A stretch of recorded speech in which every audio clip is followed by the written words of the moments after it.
Pertumbuhan ekonomi tak berbanding lurus, bukti buruknya sistem dan ilusi kesejahteraan. Beberapa minggu terakhir, negeri ini diributkan dengan angka pertumbuhan ekonomi Indonesia pada kuartal 2 2021. Pro kontra panjang terjadi. Satu pihak merasa angka 7,07% yang diumumkan Badan Pusat Statistik adalah prestasi, sedangkan yang lain menganggapnya ilusi dan semu. Di luar fakta keributan saling klaim di atas, fakta akan fenomena decoupling atau memisah dalam ekonomi, khususnya antara perekonomian real dengan perekonomian non-real seperti bursa saham terus melebar dan kian nyata yang justru tidak menjadi fokus para ekonomi. Padahal inilah wajah nyata dan bahayanya sistem kapitalisme yang hanya bekerja dan peduli pada capaian materi minoritas para pemilik modal kapitalis, tapi tidak buat nasib umat secara keseluruhan. Jangankan saat ekonomi menunjukkan ada indikasi pertumbuhan, saat pertumbuhan ekonomi minus 3,5% seperti di kuartal 3 2020, indeks harga saham gabungan justru naik 4%. Apa yang bisa menjelaskan mengapa harga saham naik sementara perekonomian nyungsep? Salah satu penyebabnya karena para kapitalis ini akan lebih memilih menempatkan dananya di pasar saham atau membeli surat utang pemerintah yang berbunga tinggi.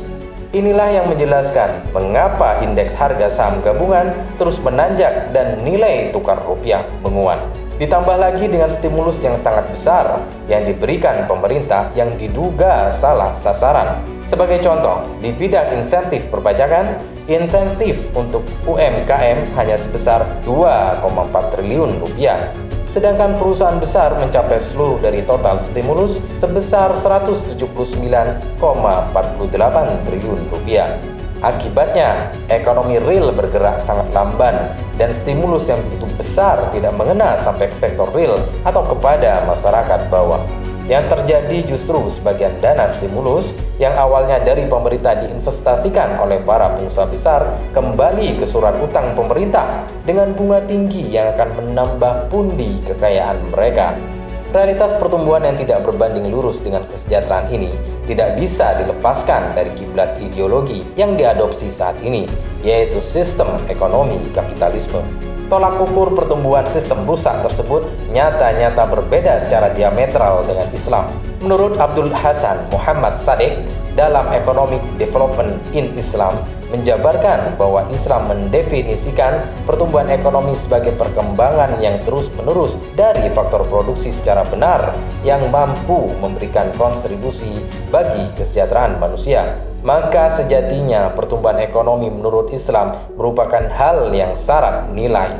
Suatu peningkatan yang dialami oleh faktor produksi tidak dianggap sebagai pertumbuhan ekonomi jika produksi tersebut misalnya memasukkan barang-barang yang terbukti memberikan efek buruk dan membahayakan manusia.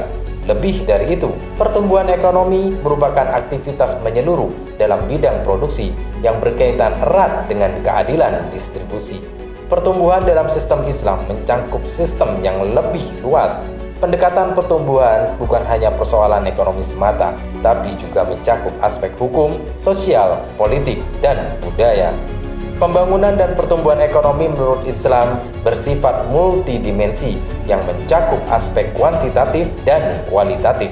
Tujuannya bukan semata-mata kesejahteraan material di dunia saja, tetapi juga kesejahteraan di akhirat yang keduanya harus menyatu secara integral.